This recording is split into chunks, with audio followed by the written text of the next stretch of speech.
Hey guys, George Roddy.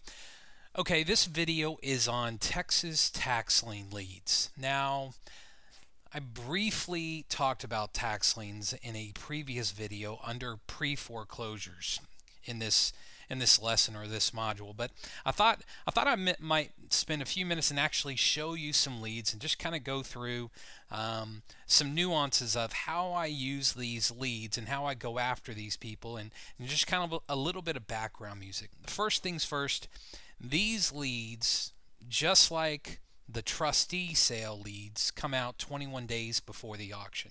Now, where do you get these leads? There's two places. Number one, you go directly to the county courthouse in your state. And for instance, in Texas, there's 254 counties. Well, there's 254 courthouses. And so where you would get those is go on a bulletin board or go, there's usually a constable's office, and that's, at least in the state of Texas, that's where you need to get these leads from. And they come out and they get posted. They also get publicized in daily newspapers, kind of like the Daily Commercial Recorder or the Daily Commercial Record. That's number one. Number two is third-party list services, kind of like foreclosure listing service, and we've got it on the screen here. That's where you get them, and the leads come out again 21 days before the auction. And the first Tuesday is what we're trying to help homeowners avoid.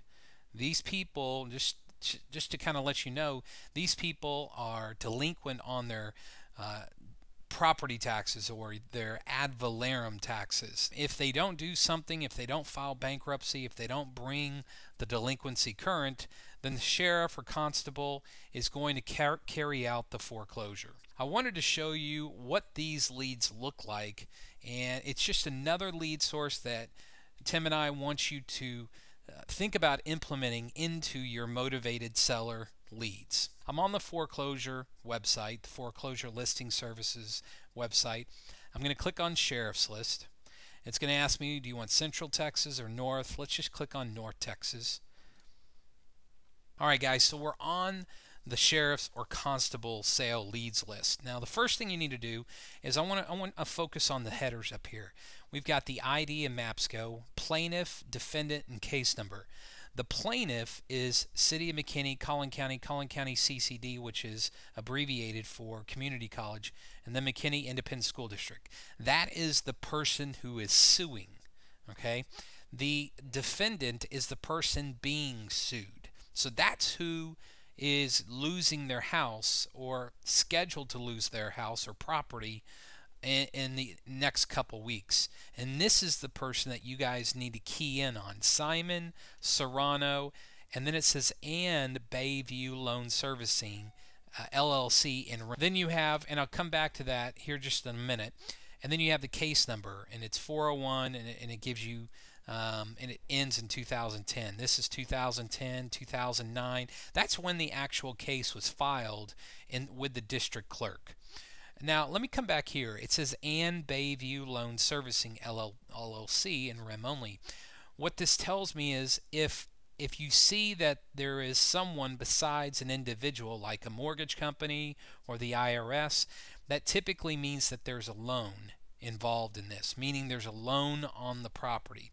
Some of these properties are owned free and clear. This one, just real quickly, most likely has a loan with Bayview Loan Servicing.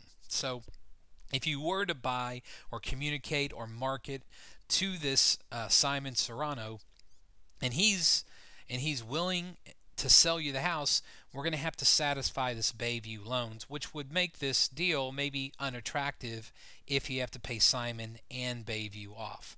It looks good, $3,438, and the property is tax assessed at $90. And again, this is a very attractive deal if I were buying this at the courthouse steps, because at the courthouse, this Bayview loan gets wiped out. Now, you guys are your whole job is to find people who want to sell at a discount. So what we got to do is we got to send a postcard, send a letter to Simon and see if he has an interest. And then When Simon calls in, we qualify him.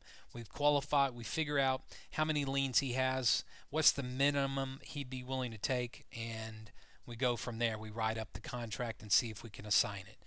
That's this one looks somewhat good, but I've got an asterisk because of Bayview Loan Servicing. I just, in the back of my mind, I know this is not a free and clear property.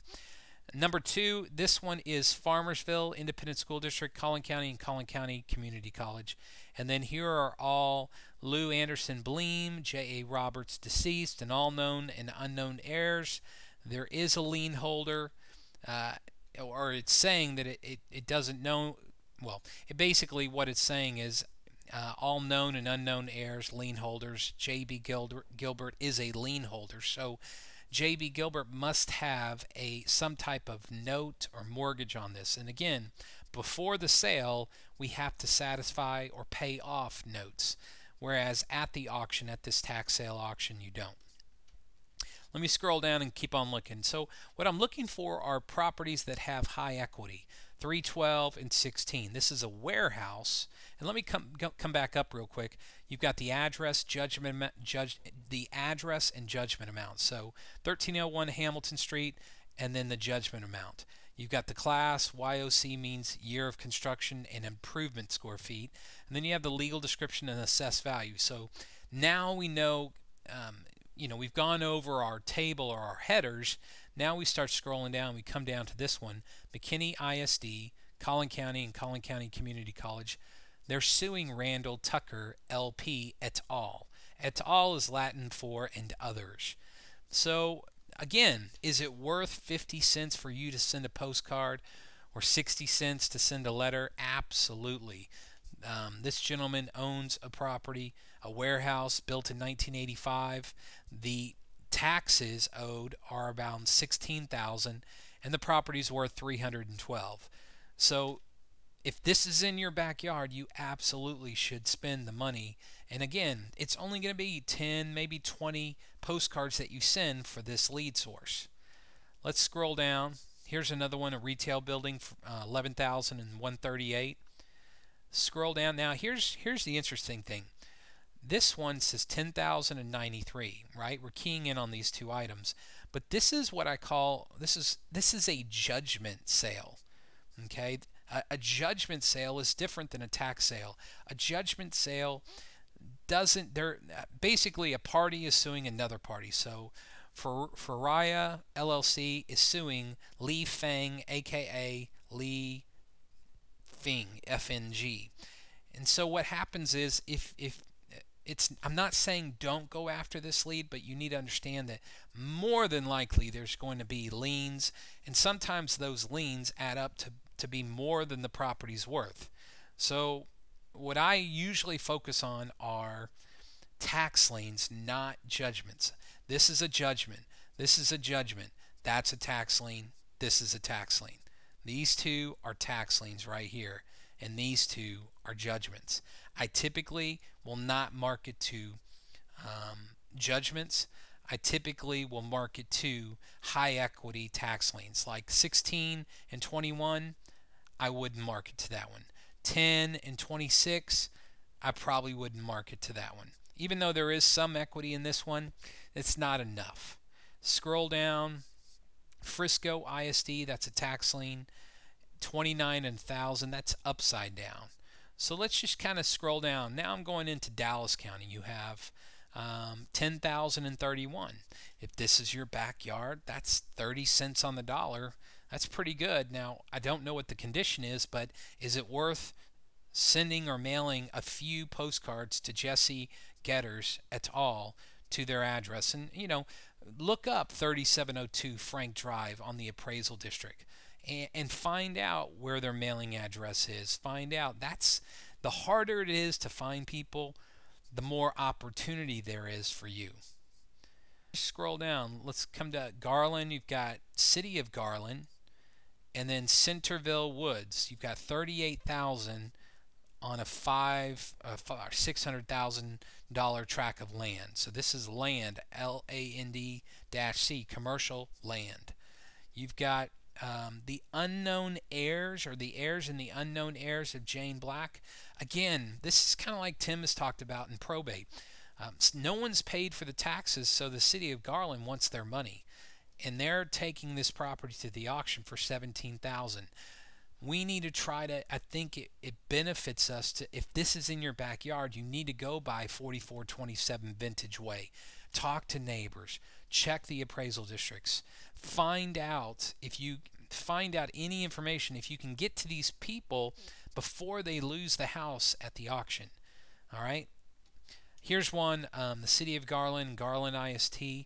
Again, another probate deal, another heirs. No one's been paying the taxes, so the city's going to come in, and they're owed $13,000.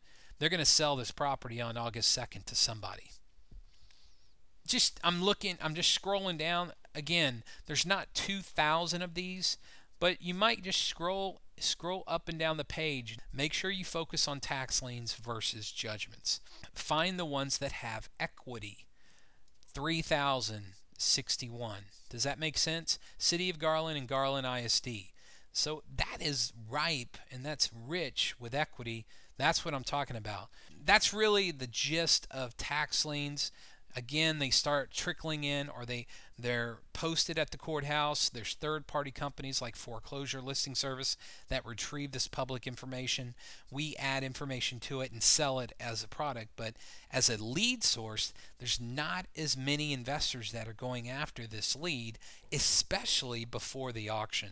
All right, a lot of investors are going to the auction and waiting for the sheriff to announce that they're selling this property on Vista Drive, 302 Vista Drive. What I'm suggesting, and what Tim and I want you to do, is we want you to approach these people before the auction, meaning send them a few postcards in that 21-day period, and you will see results, because a lot of investors wait until the auction. Okay guys, that's it for this video.